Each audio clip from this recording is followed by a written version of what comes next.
new employee is going to sit next to you. All right, we are recording. Okay. Oh, so you're going to be on. I see. Okay. Whose idea was that? So hi. Okay. Hi everyone. If you can go on Honestly, mute. we should really move. Okay. Hi everyone. Thank you for joining today's session. May 24th. We're going to have, before I introduce our speaker and the presentation for today, a couple of updates from us at the OCP TAP.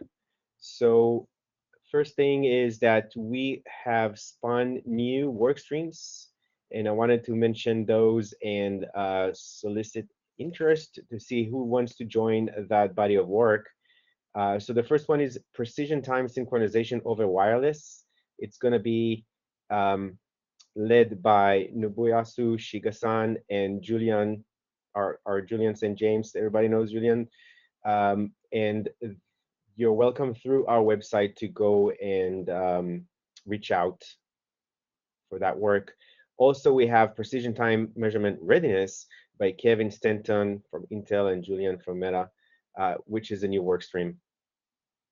When it comes to new contributions, so we have the new time card modules for the oscillator and the receiver boards approved by the OCP, and they're now specified on our website. And then coming up next, we're getting ready for the precision time APIs. That's a work stream that has been on for, I think, about a year now, but that body of work is getting hardened and soon will be voted with the OCP community. So it's a last chance basically for everyone to have a look at what goes on over there, and before it becomes our standard API. Some more housekeeping. Wanted to let everyone know that the next call is going to be exactly 2 weeks from now. Is going to be at 2 p.m. on Pacific time, and the reason is that we are going to have more of speakers joining from the Asia. The next speaker is from Australia, but we're definitely going to line up a few from the Asia Pacific region, and we will try to alternate the times between 11 and 2 to accommodate for all time zones. And lastly is the OCP Global Summit is coming in October, and actually now we have the call for papers open. So everyone who is interested in joining the sessions for the Time Appliance project and would like to suggest presentations or demos, now is the time to go and do that. It's on the OCP website, and we look forward to have your attention. It's going to be a on-site event. And for today's session, so thanks for joining. Today we have the pleasure of hosting Yashian Libabu from NIST. So Yashian will talk about cultivating trust in time. Yashian is a computer scientist in the Software Systems Division, part of the Information Technology Laboratory of NIST. She participated in team efforts researching methods to synchronize measurement and control systems in power systems, quantum research network, and mobile robot testbeds. She has participated in the development of the IEEE standards for the PTP power profile, as well as timing guidance as part of the NIST foundational P&T profile, applying cybersecurity framework for the responsible use of positioning, navigation, and timing, what we know as P&T. So without further ado, Yashian, the floor is yours, and I'll hand you over the presentation. Great. Thank you so much.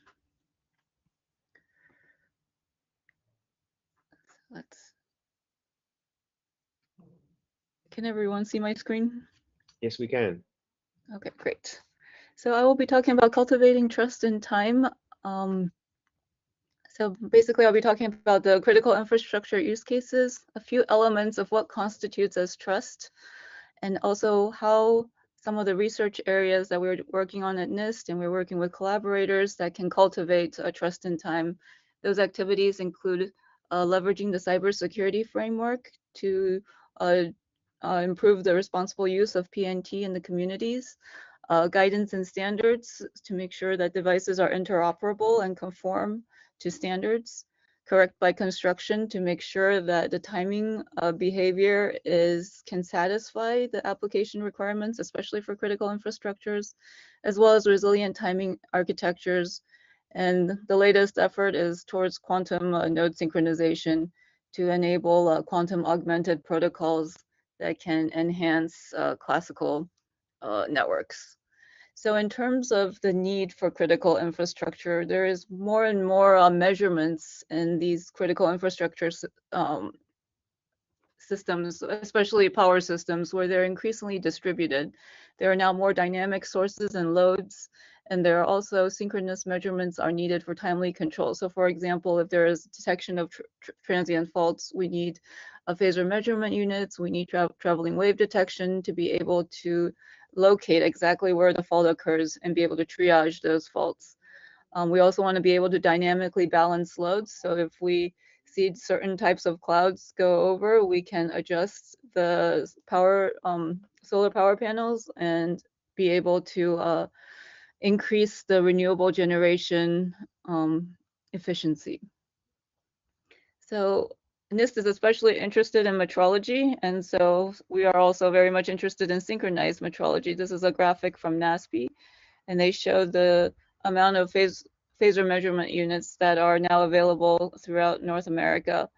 And you can see that it's increasing and there's many different applications. So we mentioned a couple, the traveling wave fault detection and location, wide area protection, and frequency event detection, anti-islanding, droop control, and wide area power oscillation damping. And so some of these requirements at the most stringent levels can be 100 to 500 nanoseconds. So basically the better precision you have in time synchronization, the more easily or the more precise you can locate that fault. And then for synchrometrology, you have the 1% total vector error, and that basically gives you actually a buffer of 26 microseconds, but the industry guidance, again, because time is not the only source of error, we ask for, or the standards are asking for 1 microsecond synchronization and typically to UTC because of the wide area global distribution of these sensors. And there are other less stringent requirements like line differential relays, which are on the order of tens of microseconds, and then sequence events recording. And so here you have some regulations in North America where they actually require a couple of milliseconds so that for digital fault recorders so that we can make sure we sequence the event properly. And that was actually inspired from the 2007 Northeast blackout when it took a few months to figure out what exactly happened, cause and effect. And so this is something we want to be able to determine in real time now so that we can control the problem before it cascades into larger events. There's other substation communications as well that require good event synchronization on the order of 100 microseconds to a microsecond as well. And so a few elements of trust. So it depends on the application, but in terms of accuracy, we need typically a global reference and the traceability to that global reference. We need closeness of agreement between clocks, especially for distributed sensing. We need to make sure that it's available when we need it, and usually, if as much as possible, that's basically available all the time, especially if we're doing measurements for critical infrastructure. And then we need to make sure that information is correct and that as applications consume that information can be used to make good decisions and timely decisions. We want to make sure that it's continuous, that timing synchronization is available throughout an operation, and we want to make sure that it covers a wide enough area for that particular application. So in terms of power systems, those areas are quite large, and so we want to make sure that coverage is available. There are certain applications that require event timing, meaning things have to happen at the same time or they have to arrive at a certain place at the same time. And that means we also need to be able to control the latency, and we also need to be able to verify that those constraints and requirements can be satisfied on specific platforms and systems. So what are some of the challenges that make this problem difficult, or make or kind of, I guess, make trust or compromises the trust? So a lot of this is actually quite common. So these are like environmental effects. So depending on the precision, the environmental effects can have some significance. So temperature, vibration, and atmosphere, especially if we're going down to sub-nanosecond level synchronization. Path delay variability, it also compromises the precision. There's also the component systems and software. We have variable execution times. You know, when we write code, we say now, but depending on the platform, depending on the interrupt service routines, we get different responses and on different platforms. And there's also the clock jitter and drift and frequency offsets. And so there's a lot of things that we need to be able to either calibrate, characterize, or control. And then finally, there's also cybersecurity. There's disruption, manipulation, or delay of signals, and being able to authenticate either the reference signal that you are using, or being able to authenticate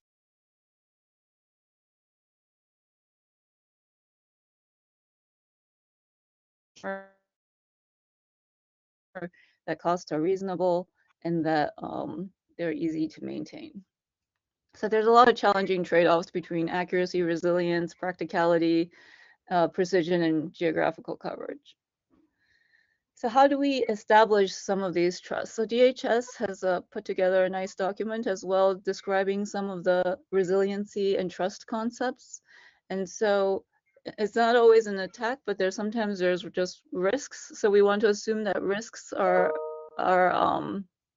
there, and we want to understand those risks and to be able to apply mitigations across those risks, so that we can, when we get to the trusted core, that information is correct and reliable.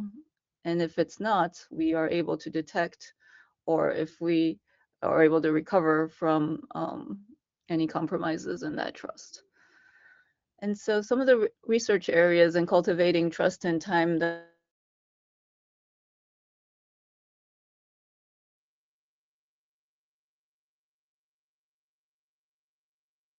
Is it just my side that lost audio? Hi, Elad. No, I lost audio. seems like she may be having some difficulties. Okay. Yeah, Xian, hello. We may have stopped hearing you.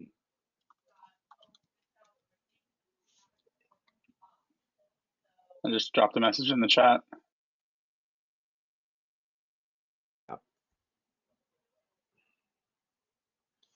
I see that she's disconnected. Let's wait for her to rejoin.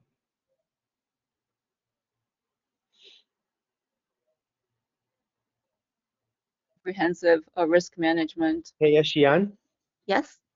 we have lost you for about 1 minute. It was the previous slide when your audio went away. If you can go back Okay. Okay. and maybe Yeah, try sorry, to I think my improve the screen. bandwidth is not the best. Okay. Thank you. Let's go one You're slide welcome. back. Okay. Yeah. Let's here. That's where Okay. we lost you, I believe. Yeah. Okay. So Thank you. basically, these are some of the research areas that we are working on at NIST. And so for or I guess research towards trustworthy time. So we want to make sure that we have a good cybersecurity risk management, that we are supporting the guidance, standards, and testing that can provide a interoperable and a conformance or device conformance. We can make sure that we can have correct by construction, so that platforms are able to meet and systems are able to meet the time synchronization constraints. We also work on resilient infrastructure and quantum network time synchronization. So I guess in terms of responsible use, we want to be able to foster responsible use of PNT services. We would like to prioritize PNT-related cybersecurity measures. Our focus is primarily on critical infrastructures in terms of the electric power grid, communications, and business and transportation. We want to make sure we also leverage the NIST cybersecurity framework which gives a nice, basically, I guess a kind of a consensus-based framework that NIST has developed that can be applied to many different industries or domains, and in particular, in this case, would be the position navigation and timing. So the cybersecurity framework basically has the main categories are to identify, protect, detect, respond, and recover. And it's actually undergoing 2.0, so it's undergoing a revision. It's common and accessible language so that any user, any business can use it, and it's also meant to be practical so that they can manage the trade-offs between critical safety requirements, but also being reasonable in cost and effectiveness. So we want to make sure that, so this framework is actually guided by there's many participants that are developing, and there continues to be workshops being held. And so it's a well-vetted process, and it's guided by private sector, academia, as well as the public sector. The framework includes cybersecurity subcategories and categories. So those subcategories describe some of the risk mitigation strategies. And so what goes into them is the cybersecurity requirements, the business objectives, and the technical environments. And then the businesses can then identify the systems that they will use to improve their PNT responsible use of an appropriate PNT services, and be able to detect and disruptions and manipulation of PNT services, and then be able to manage those risks and assets dependent on the PNT services. So how would one use this profile? So they can look at the different functions and categories, and then evaluate whether that is a function that they would need in their business.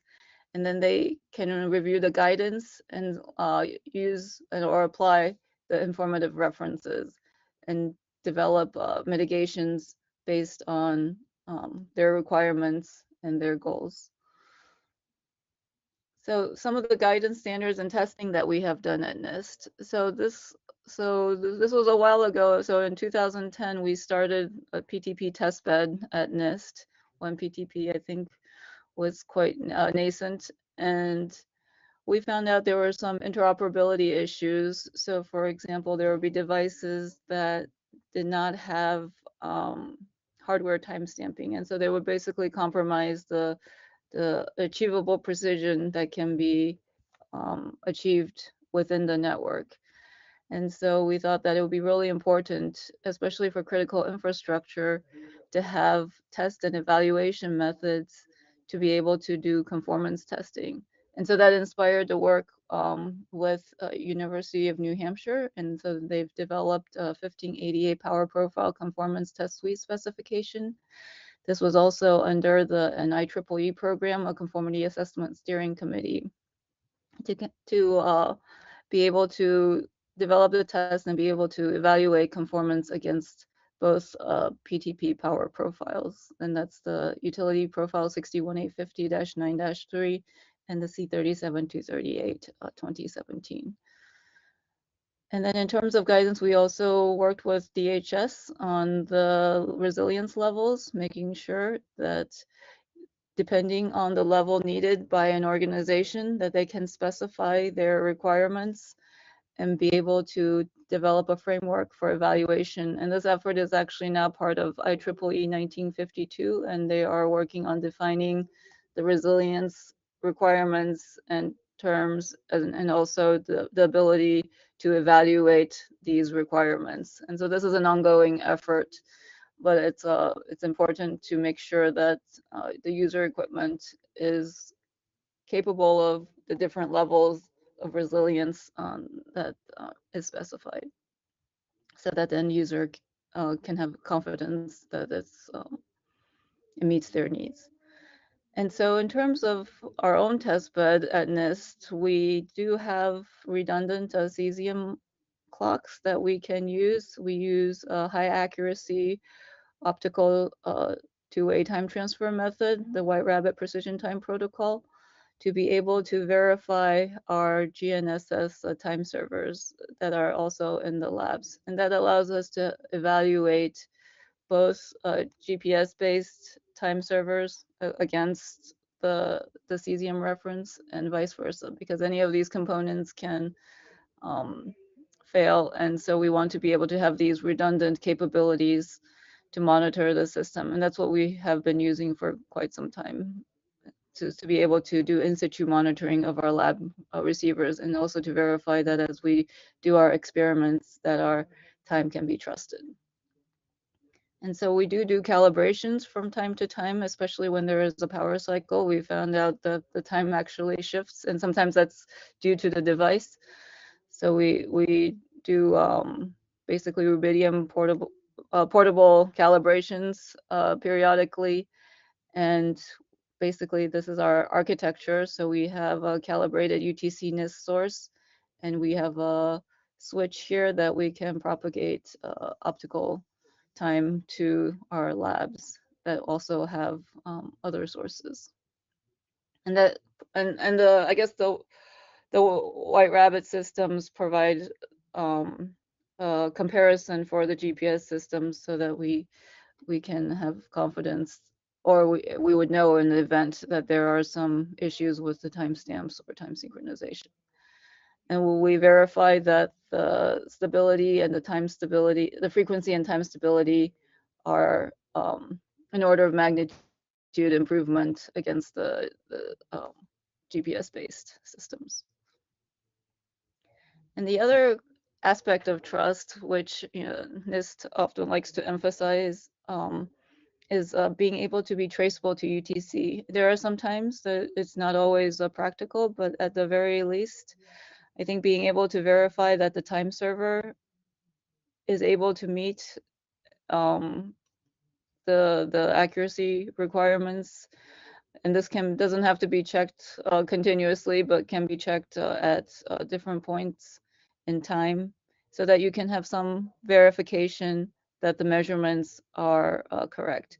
Again, traceability, though, is not connected to a device, but it's connected more to each measurement. And so for full traceability, it is the user's responsibility from the antenna onwards, from the antenna GPS to the network equipment to the end device, to be able to verify the chain of uncertainty from the GPS satellite clocks to the end device.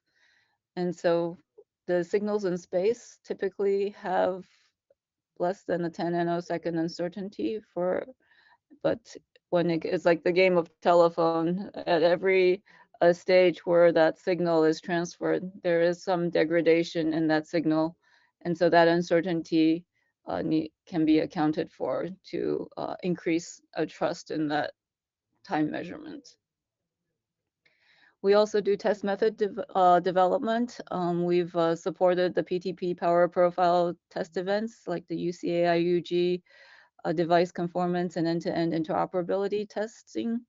We've also done performance of time transfer methods, and we've tested under nominal impaired conditions. So the Smart Grid program, they have developed devices where they can introduce impaired signals into the system. And we also have developed portable test tools that can be brought to the interoperability test events, so that we can provide a neutral third-party test and measurement capability. And then another area that we have worked on, and this is motivated by how can we ensure correct timing behavior in systems and in platforms that are deployed, because even though we have these requirements and we know that these components can provide, or these protocols can provide accurate time synchronization, how can we be sure that the platforms that the protocols are running on actually are able to satisfy those constraints, or that when you put a system together, they can satisfy those temporal constraints? And the nice thing is that we can now specify these temporal timing constraints because we have the precise clock synchronization capabilities, and because we have these low latency protocols that allow for more deterministic capabilities so that we can specify these requirements in distributed systems. And so the idea is that if we can specify these requirements by design rather than by ad hoc methods that we see, oh, it didn't work, and so let's tweak a part, or let's tweak the software to make it work. We can try to make it work at the design stage. And so the idea is that if we can specify the temporal constraints in a formal, robust language, you can evaluate all of the constraints to make sure that there is no conflicts and to make sure that the constraints are achievable and that they are consistent. And you can do, and so if we can write software tools like code generation and compiler tools so that we can do compile time verification that the constraints are satisfiable and consistent. And then at runtime, you can also do constraint monitoring because there are also, as we say, some of the challenges are in the environment and those are not always anticipated. So runtime verification is also important. And so some of these specifications can be integrated into new concepts such as the digital twin. We can enter in, so for each platform, you can specify the calibration, the latencies of each component, for example, and you can the event requirements and fault conditions. So that can help us standardize the different model developments. So some of the challenges here is that we want to be able to specify temporal constraints in a simple manner. We want to be able to automate the constraint verification, and we want to have a computationally efficient online monitoring. So here, to start the process of simplifying coding with time, we want to include formal methods for specifying timing requirements. And that allows us to have a functional model with timing that allows us to generate the code. And that code generation can eventually be automated is the goal. And it can also generate automated tests. And then over time, we iterate on whether that model is correct. And we build on a library of verified and validated patterns so that we can enable automated code generation for platform-specific implementations. Next, I'll talk about the resilient infrastructure. And a lot of resiliency rests on the principles of redundancy, that you have multiple clocks and multiple paths. And so, again, there's several guidance documents, one by DHS, which is the resilient reference architecture, and the resilient conformance framework that was introduced earlier. And the idea here is if we can establish a timescale algorithm that combines heterogeneous clocks that have different features and different characteristics, and so that when you combine them, you have the best characteristics of each of those clocks. And so there are several standards efforts ongoing, which I will also cover as well. But so some of the NIST work, so the Smart Grid program at NIST basically developed a assistive clock fusion testbed. So the idea is that you can exchange these hardware components on an evaluation board that allows you to develop these timescale algorithms, and it uses standard-based clock recovery methods such as synchronous Ethernet and precision time protocol. It enables the hardware and software reconfiguration. You can interchange a clock, for example, like different OCXOs with different characteristics. And it allows you, there's inputs and outputs that allow you to have different references as well as provide hardware and software probes. And so NIST is, and this is the work done in Boulder. They have a lot of an ensembling timescale experience and also different types of resilient architectures. So they recently published the NIST technical note 2187 describing their resilient architecture in ensembling their timescale and providing a resilient time service to the civilian community. in here we have the different standards efforts. I think we spoke about IEEE 1952, which has different resilience levels. They have resilience level definitions, threats, hazards, and disruptions, and use cases, as well as there's different architectures. So one especially relevant one in making sure we have a trustworthy network of time is the coherent network primary reference time clock. And that leverages the scientific community's capabilities in developing these timescale and agreement algorithms and in providing a resilient network of clocks. So instead of just, I guess, a metrology institute providing a resilient time, we now have a distributed network of primary reference clocks. Which is actually in a way because BIPM actually takes in a distributed clocks from many different nations as well. And so here we have different standards efforts. We have the leap seconds. So how can the power profile, how can we improve the resiliency of power measurement and control devices to leap seconds so that they are aware? And because so what inspired this was there are now better holdover clocks, for example, cesium, or if, for example, one component fails and you have PTP's best master clock algorithm and another clock takes over but might not necessarily have access to a primary time reference, that they will still be able to adjust to the leap second despite loss of a primary reference.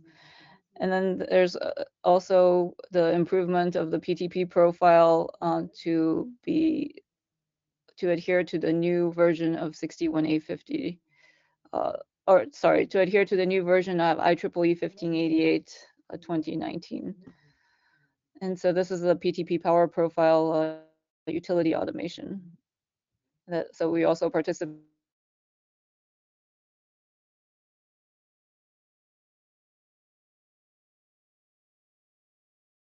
networks.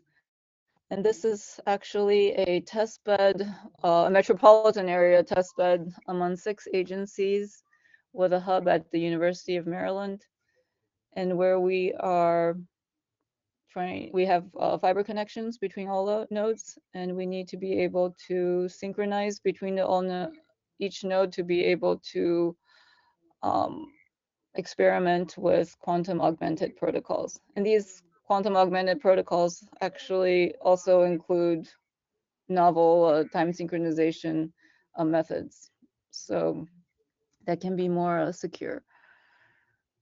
And so here is one protocol that is a quantum augmented protocol that does position verification. So here we are sending 2 classical messages from 2 verifiers along with a quantum challenge that is encoded as a qubit.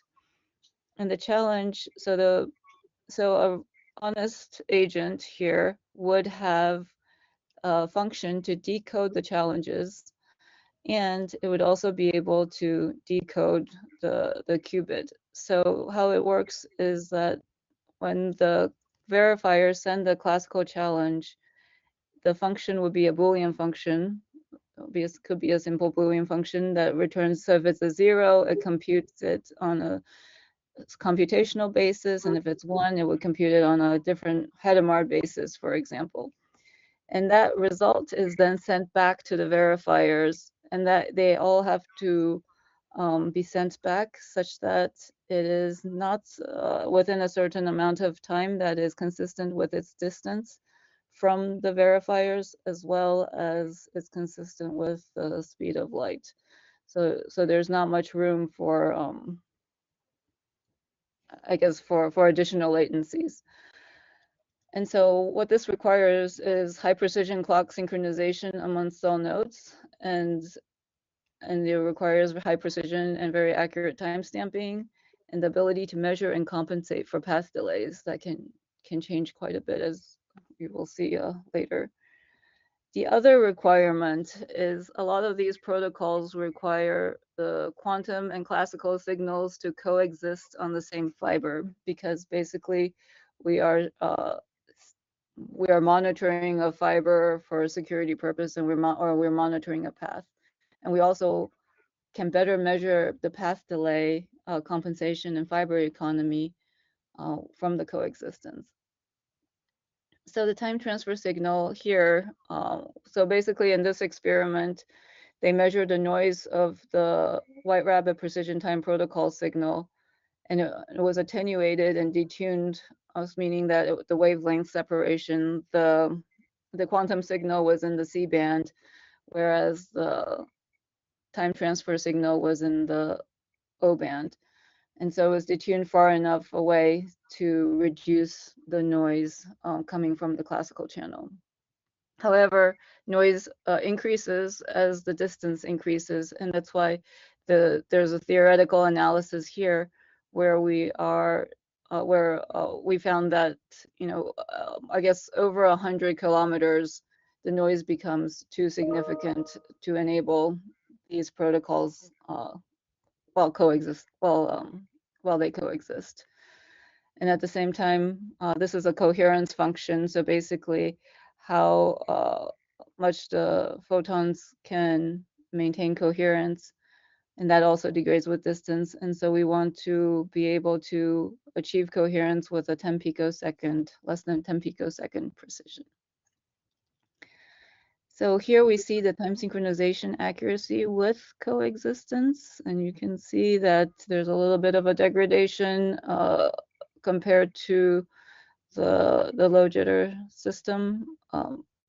And then this is also the standard jitter, but with the coexistence we did with the low jitter system. But it is within the lab, it is within the 10 picoseconds required. But yeah, so this was a lab test, and then we wanted to make sure we can do this over the deployed fibers. So we did an experiment between NIST and the Laboratory of Telecommunication Sciences, close to the University of Maryland. And that was about 64 kilometers one way, and we did a loopback experiment. So we had 264 kilometers for a total of 128 kilometers. And here you can see the path delay result. You can see it vary quite a bit. By, I would say, almost 50 nanoseconds. So, but it followed the temperature fairly clearly. What the gray depicts is overcast weather, and the white areas depict the clear weather. So we can see whether that also correlates with the gradient in the change of the path delay, whether that is steeper or not. What we do see is that the steeper the temperature change, the larger the oscillation seem to be in the clock delays. So that is a potential area that we need to compensate for in the future so that we can reduce the clock difference. So we are able to achieve sub 200 picoseconds now, but we would like to get this down to sub 10 picoseconds if possible, or as much as you know that we can improve.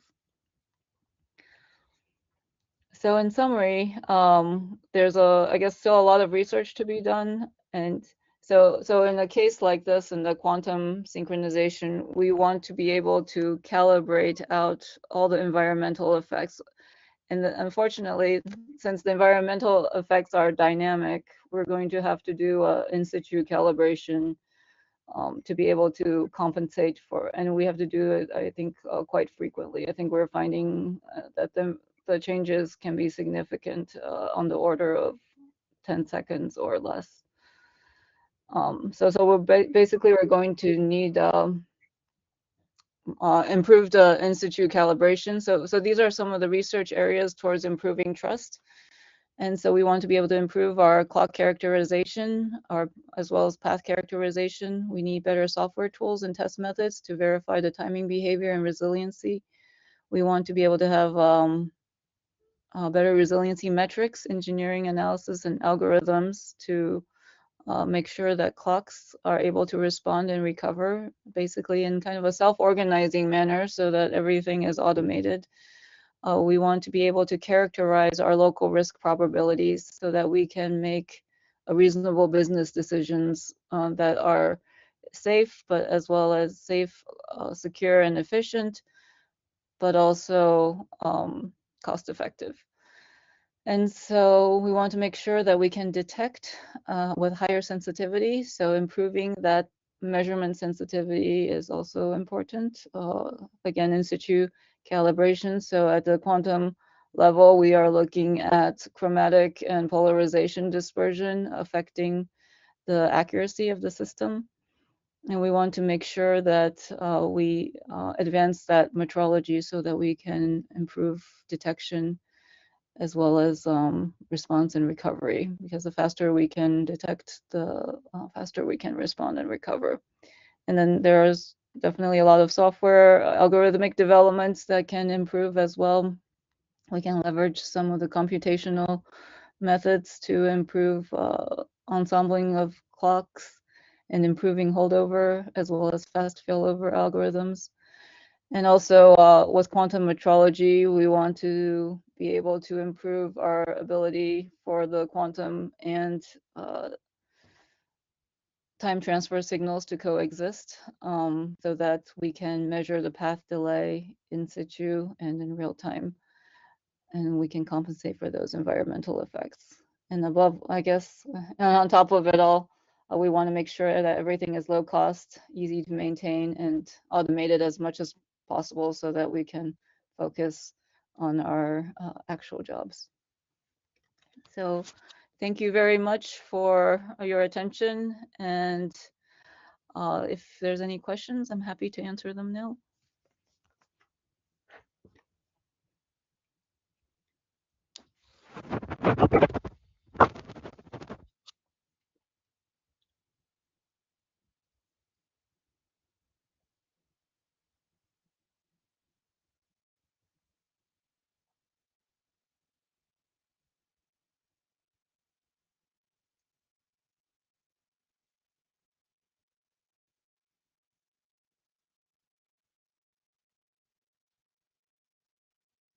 I don't know if I'm hearing, I don't think I'm hearing anything right now.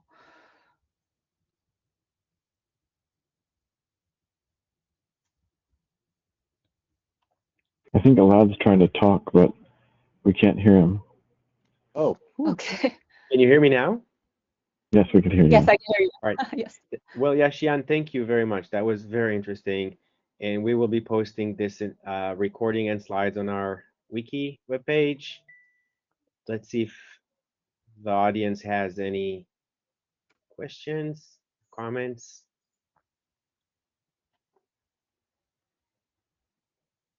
None so far. Well, thanks again, Yashian. With that, we will conclude for today. And for the rest of the team, here is the contact details, Yashian, and feel free to reach out. Great. Well, thank you so much for the opportunity to present. Thank you for your time and attention. Thanks. Yeah. Bye, everyone. With that, we'll close off. Thank you.